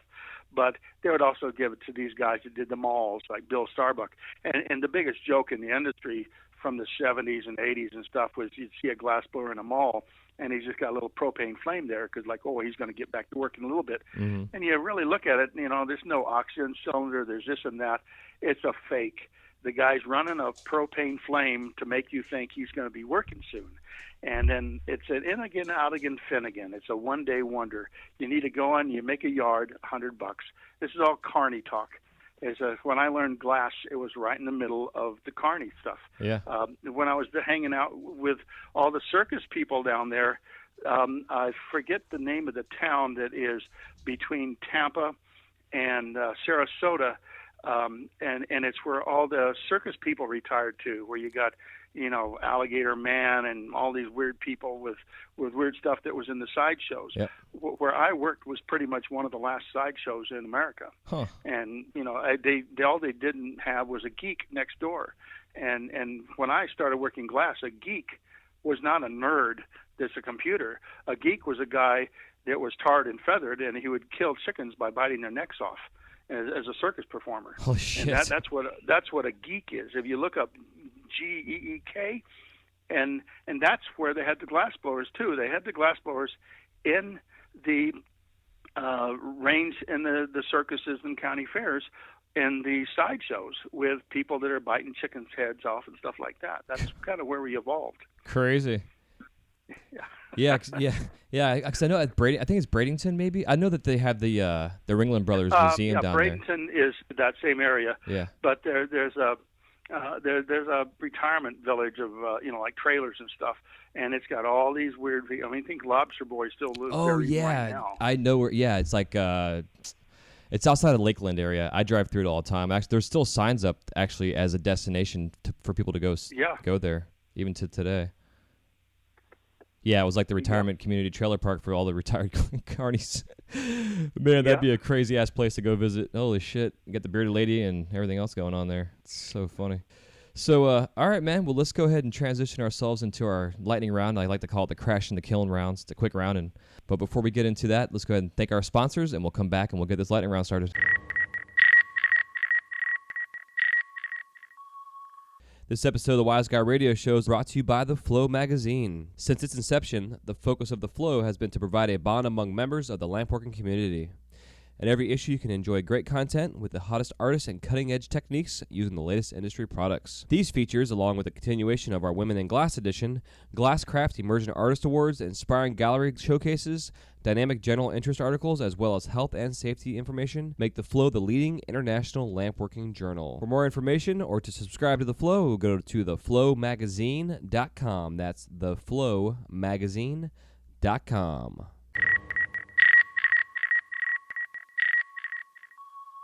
Yeah, man, so the lightning round consists of, or the crash in the kiln round, I should say, consists of 6 questions. And if you want to give me a 30 to 60-second answer, and you can expound upon them as well if you'd like. And the first question I always like to ask, and for you this should be interesting, is there any living glass artist that you have not worked with before? Who is it and why? Probably Giannini Toso, that I've studied 3 times with Lucio. One was for 10 days in Morroco in his studio, and 2 other 5-day classes at Fran's Art Glass. But so I've worked with Santini and Lucio. I've actually hired them to give classes during my shows and all. But I've never met or worked with Giannini Toso or Gino. and he's the one that does the mostly known for the chess set at Corning that has the Jewish players against the Christian players. But he's very old school Italian, traditionally taught and everything like that. But I'd probably enjoy working with him some. Nice. So I know you've worked with clear most of your career, but now you're, actually kind of a side note. I meant to ask you this earlier. At what point in time in your career did you start actually working with color? I actually, I got a maybe about a 10-inch rod of cobalt when John Deacon, who was the glassblower in Sarasota on Tamiami Trail, he'd been there across from the Ringling Museum for many years. And Robert Mickelson and I would go to see him when maybe every 2 weeks we would go to Citrus Towers and sell stuff to Gene Bouts. We'd sell stuff to John Deacon in Sarasota, a guy named Chris Christensen that was in Clearwater. But Mickelson and I, depending on whose car was working that day, every 2 weeks would get in our car from St. Pete, and then we'd go and sell our glass. And the thing down there with John Deacon, he died, and we heard about it. And then I was the first one that was crass enough to call his wife and say, "Oh, I'm sorry that John has died, but that rod of cobalt he had, and also a rod of uranium that was it was ceiling glass. It was K33. Okay. And this wasn't like the Illuminati now. I mean, it was Corning hardcore uranium glow glass.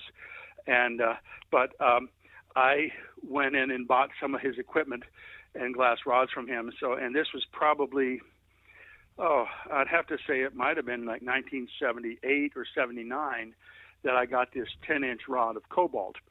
And then I found out years later that Corning, for the people that did their demos in front of the Corning Museum of Glass, they had somebody that did little animals and stuff, that the Corning glass shop would produce 2 pounds a month of cobalt for the guy doing demos, so that if you did a little elephant or a cat or a dog, you could use a dot of cobalt for the eyes, just so it would stand out more. So I got this rod of cobalt and a rod of uranium that was, in 78 or so. It wasn't until 1993 or 94 that Paul Troutman had North Star up and running fairly nicely, and that my sculptural glassblowing series that I came out with in 94, 95 of the 10 hours on borosilicate sculpture, that it had a little bit of color in it and a little bit of dichro.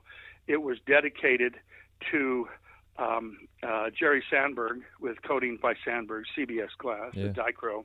And then it was also dedicated to Paul Troutman at North Star Glass for giving color to our world. So it was in 94 when the color really started coming out. And one of the first things I remember from me really understanding how color worked and stuff like this was when I'm doing the editing in 2002 after my Flame-Off, and there's some young kid, probably 22 or so, and he's being interviewed about, we interviewed probably 50 of the people in the audience, and then everybody that was one of the competitors and all. But they had everything in the world of glass in this 32 hours of film that we edited down. But I remember running into this thing, this kid, this young punk-ass bitch, was sitting there looking right into the camera, saying how when he started working glass, there was only 16 colors. And I looked at this little bitch and said, "You fucking turd." It says, "You're bitching about 16 colors when you came in and everything's handed to you on a silver platter. You got videos, you got magazines, you got talk groups. Fuck you, bitch." Says, "You try having 20 years of clear only, and then you bitch about having 16 colors of glass." So 94 is when it really came out there where everybody had glass. Yeah. But apparently this one, young punk-ass bitch thought that wasn't enough for him. That's hilarious. I feel the same way. And I myself say it, when I started, there was 12 colors available. But I say it humbly because of where it is now, where we have almost a palette like the soft glass artists have had for hundreds of years. The Troutmans of our world, the alchemists, these guys have more or less put their lives on the line to learn this alchemy to make sure we have this gigantic palette of color that we have now available to us. Yep. You know, I get on my knees and bow to them as a thank you for their innovation and pushing our industry. Because fuck, man, you see what guys are getting paid now for their pipes, and they wouldn't be getting this money if there wasn't any colored glass. Yeah. You know, and then all these amateurs that are hiding their shitty seals and everything else with it. So yeah, I agree. So thank you for being forthright and not giving a shit about how you feel. I like the honesty. I dig it. So on the color thing, that being said, back to the lightning round here, or the crash the kiln round. What are your top 5 favorite colors in glass?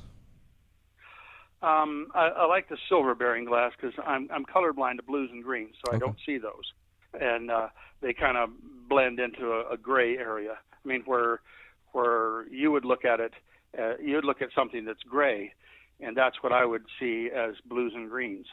And so what I like, my favorite colors is indigo luster because of the high silver of it, and then triple passion from Glass Alchemy, and then just a basic white, like a snow white out of boral sticks. But I don't think color influences what I do. I'm more sculptural, and I'm not surface decoration. So really, to me, it's all about the sculpting thing. Like I'm going to be teaching at Glasscraft and Boro School and the Glass Resort in August and September, and the whole realm of the teaching is basically on sculpture and not color, and most all the class is going to be done with clear boro, because why have a bunch of ranked beginners, and they're going to be ranked to start with, they're going to be pros when they end, but to start with is like, why waste a bunch of $40-50 a pound color when it's going to be shit anyway right in the beginning if you haven't done sculptural work. So we're just going to use 6, 8, and 10 clear boro, which is very affordable. It's like dirt cheap, and it's going to be easier to sculpt with. And plus, I can't really show you how to do a really perfect seal from 4 angles when you're doing a leg on a unicorn out of color versus out of clear. Because as soon as you go in there with color, you're losing the ability to see through the piece to see how it's welding on the back side of it. That's why every time you weld, at least from a class with me, you're going to heat that up directly from 4 angles.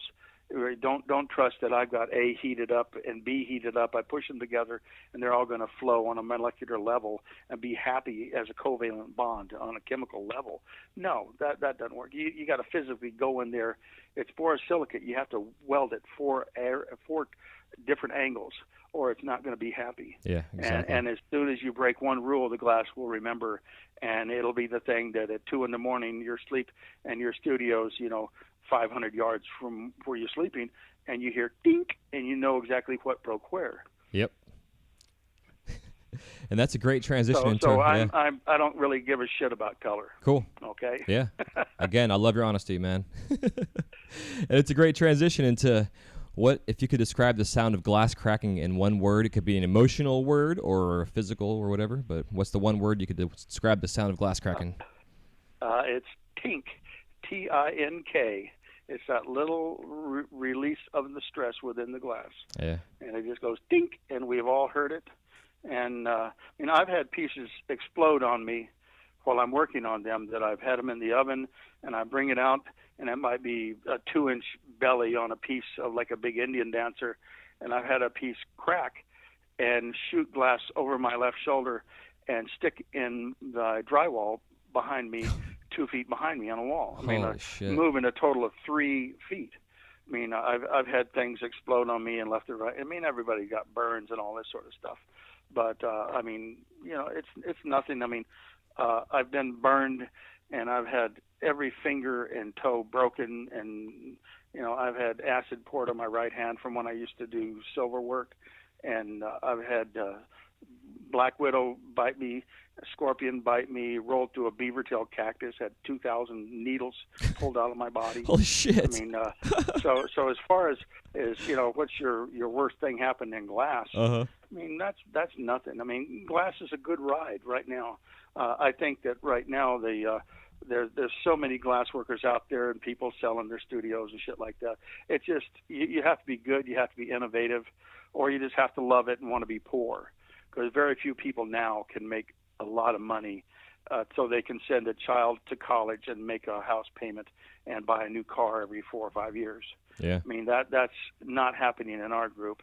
It's almost like all the glass blowers nowadays have turned into transient bums, and they're quite happy with it. And I was probably the first transient bum living in my van, and I had a beard for 37 years. I've been that route. When people look at me and say, all these guys out there with, a big beard and this and that and everything. It's just, I've been there. And I shaved my beard for my wife, and immediately looked 20 years younger. And as far as marketing, I'm easier to market me now than when we had that big, white beard, looking like Santa. Oh, that's hilarious. Yeah, I know what you mean. Well, so then we'll pass on the worst injury in the studio, because you have had a lifetime of injuries. So. Well, when we're talking about worst injuries in the studio, I've got to tell you the one about my brother's left testicle. Oh, Jesus. Well, let's hear it. There's probably been hundreds of people that have heard this story when I'm teaching and at conferences and stuff like this. But when I was learning at Disney World, I was coming back and forth to Cocoa Beach, and I was living in a trailer in Cocoa Beach with my younger brother, and I would learn everything there and then come back, and I had a National 3A blowpipe and an auction and propane, and we didn't have an oven or anything like that. We were making little small solids, and I'd learn at Disney. I'd come back, I'd show him something, and he was a major stoner. I was all right. I'd cop a buzz anytime I wanted to, but he was like constantly stoned. And so I'm 24, working at Disney, just getting ready to get out of the Air Force, and my younger brother's like 20. And so I'm showing him something here and this and that, and I'm sitting on the couch, and we've both been smoking, and he's sitting here, and he's wearing a bathrobe and no underwear, and he's at the torch, and he's making this little oven out of 10-millimeter rod, and he's finished the whole piece, and it's got a punty on the belly of the oven. And because we didn't have an oven or anything like that, he's getting ready to knock the piece off the punty, so you really heat up the body of the oven, and then you heat up your tweezers, and then you grab you heat the body of the elephant, and then you heat up your tweezers, and you get ready to grab the elephant and knock the punty off and fire polish the belly. Mm-hmm. So he heats up the tweezers, he got the oven or the elephant really hot, and then he sneezes or something like this, and he bumps into the National. The elephant falls off the punty, lands on the torch table, and bounces onto his chest and fuses to his chest. And the first thing you do, and we've all done it, you backhand. You swat it off mm-hmm. your clothing or your body or whatever. It's happened to us 1,000 times. So he swatted it, and it went down his pants, but he wasn't wearing pants. So it went down to the space between the left side of his testicle and his left inner thigh. And this is an elephant that's probably the size of a good-sized grape. It was glowing red when it fell off, and it fused the skin on the inner thigh and the left side of the testicle. And this whole story, and it goes on, it's fun, this whole story happened in less than 2 seconds. So heat up the elephant, heat up the tweezers, elephant gets bumped, elephant gets stuck to your chest, you're screaming and yelling. I'm on the couch laughing my ass off. He swats the elephant to get it off his chest because it's burning him. It goes straight down his crotch, fuses to the skin of the inner thigh, the inner left testicle, and he jumps up, he stands, he spreads his legs, and the skin has melted, and it spreads out like a bat wing. Oh. And then he's screaming and yelling, and still in this 2-second story, I'm saying, oh, let me get some water, I'll throw on it. And he says, no, it'll explode, and it'll cut me, and this and that.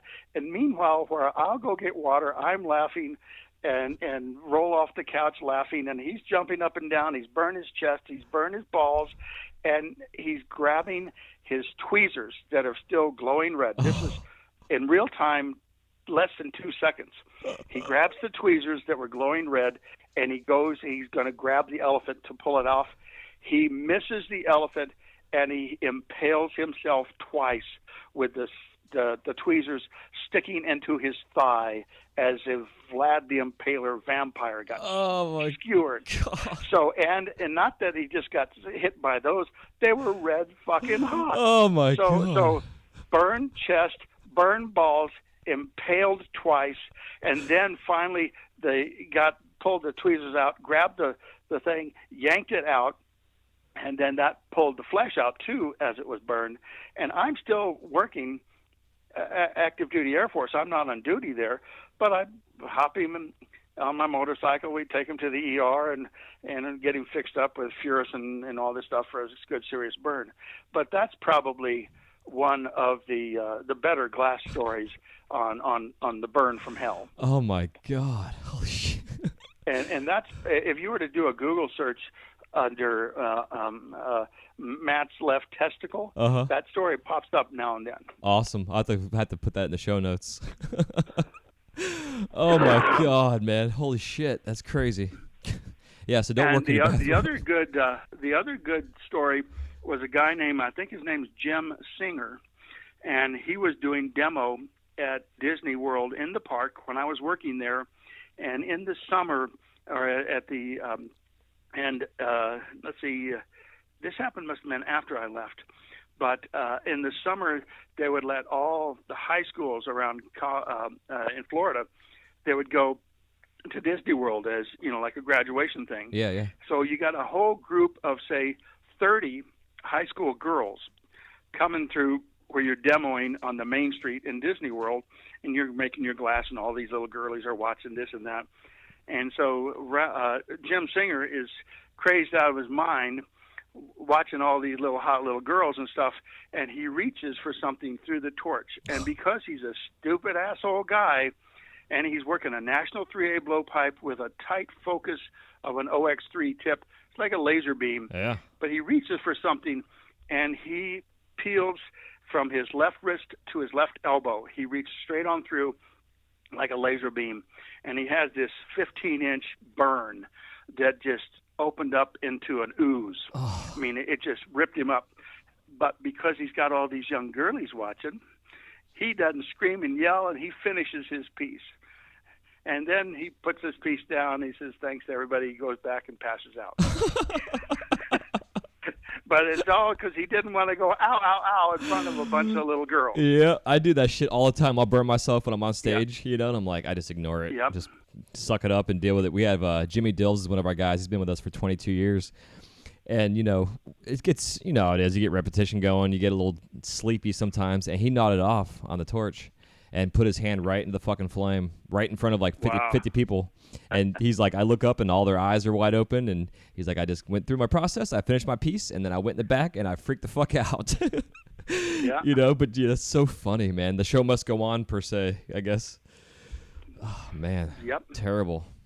So, yeah, man. So I was going to ask, the new question I have is about glass-themed tattoos. I don't know if you have any tattoos at all, or if you have any that are glass-blowing related. I have I probably in 1998 or 99, I had a whole bunch of flat bar that was cobalt bar from Europe that was borosilicate.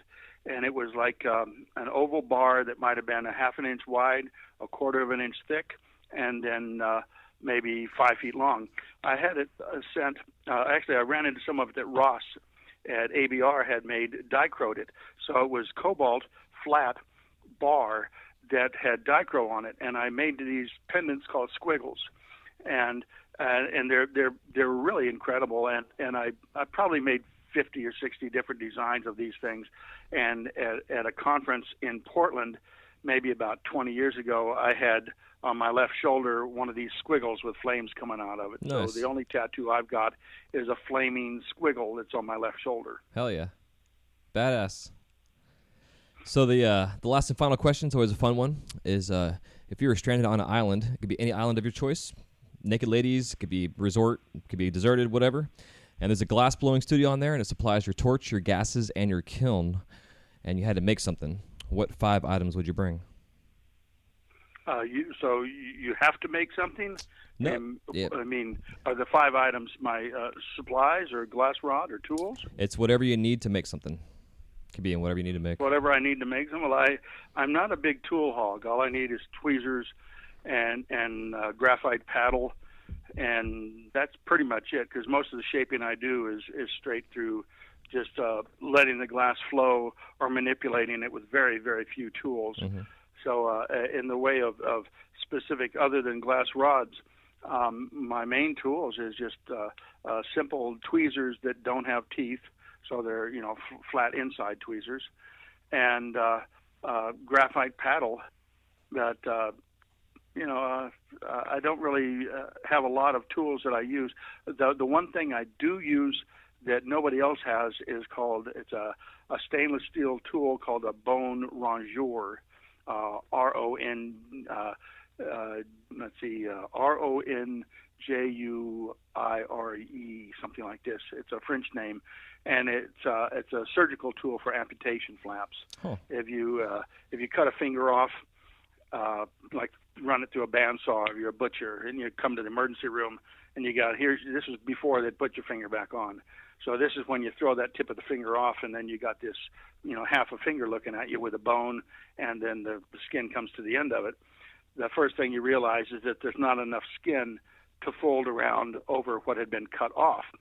So you have to remove some of the bone to be able to stretch the skin around and do that. Right. And this bone rongeur is a tool that is it's basically like the classic butter knife that everybody has, but instead of having the blade along the length of it, it's got a curved blade on the tip of it that's about a half an inch wide, and it curves down at about a 30-degree angle, but it has a little recurve on the bottom of it, and you actually use this tool and you pull it along a piece of bone, and it will work as a file, and it files the bone down to where it's smooth, so that when you do a surgical flap over an amputation, the bone doesn't poke through. You don't have a sharp bone underneath there that, hey, I got my finger fixed, and you touch something and your bone pokes through. Right. That's bad technique. Yeah. So this bone rongeur is a tool that I use constantly. So that would be the one thing that I would probably have with me and I use it for ribs, for doing detail around faces and all that sort of stuff. But it's a tool I've had for 45 years. Nice. Well, there's one piece of equipment everybody forgets to mention, just because we always wear them all the time, and your glasses. What I'm wearing, because I don't do a lot of fuming, Mm-hmm. and I do a lot of work with color, but I'm still using. I think I've got 287 AUR, Okay. or they're infrared ultraviolet Yep. from Aura Lens, that I've got probably from maybe 15 or 18 years ago. Yeah. Back when glasses were made well compared to some of the shit being made nowadays. Huh. Interesting. Yeah, man, it's amazing. I hate seeing these stories like with, I don't want to say company names, but some of the major brands out there that these glasses are quote unquote what we need, and then they come to find out the spectrums are wrong, or they just don't do what they're supposed to do, and people are having issues, whether it's calcium buildup in their eyes or burning their retinas, or it's ridiculous. So, all right, man. Well, again, I appreciate your time. And before I let you go, if you want to give us any kind of parting piece of advice, and then also where we can find you out there in the world of cyberspace. Well, the one thing is, when will this be aired? This is actually going to come out on Monday. This coming up Monday. Okay, then I could use a few more students in my classes. I'm teaching at Glasscraft in Denver, August, I believe, whatever the Saturday, Sunday is. I think it's the 5th and 6th of August. And then that's Glasscraft Denver, August 5th and 6th. And then I'm teaching at the Boro School in Seattle, August 20th and 21st. And then I'm teaching in Frederick, Maryland, at the Glass Resort, September 10 and 11. Okay. Yeah, I'll make sure those are all in the show notes for you. For sure. And then that's pretty much it. And other than that, I can be hired if somebody wants to fly me out and have me teach a group of guys. That's fine. I have been collaborating the past couple of years, some with Eric Anders, Mm-hmm. and with some of the pipe stuff that he's doing, and also right now Redbeard, Patrick Vjorlik in Canada, that does the great Canadian glass gathering. He's got a bunch of my work up there that's going to be put in with a lot of Canadian glass blowers. Nice. Heck yeah. Well, once again, Lewis, if you want to hang on, actually, after we, I'll say goodbye on the air, and then we'll say our goodbyes off the air real quick. But, yeah, thank you so much again for coming on and sharing your knowledge. And, again, it's an honor to have you on here. To me, you're one of the godfathers of flame working in our industry and, the culture. And to see that you're, reaching out to the younger generations, whether they're making pipes or making figures or whatever it is, it's exciting. And I'm glad to see that you're up to, using the technology we have and going from the VHS to online stuff nowadays. And it's incredible. So, again, thank you so much for coming on and for your time today. Okay. Awesome. Well, I hope you guys enjoyed our conversation with Lewis. And we'll see you next time on the Wise Guy Radio Show. You guys take care. Peace. This episode is also brought to you by C-Cube Co. C-Cube now creates a wide range of specialty and one-of-a-kind artistic glassware, items such as hand-blown wine crafts, insulated coffee mugs, pint glasses, and custom piggy banks, plus glass pendants that you can have personalized with imprinting logos and color accents that are available. Just go to ccubeco, that's SEACUBECO.com for more information. That's ccubeco.com.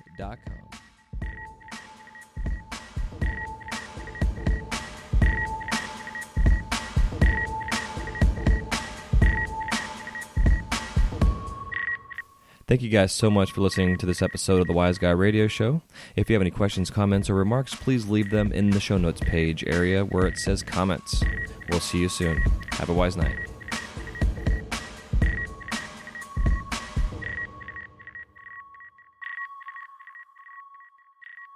You're listening to the Wise Guy Radio.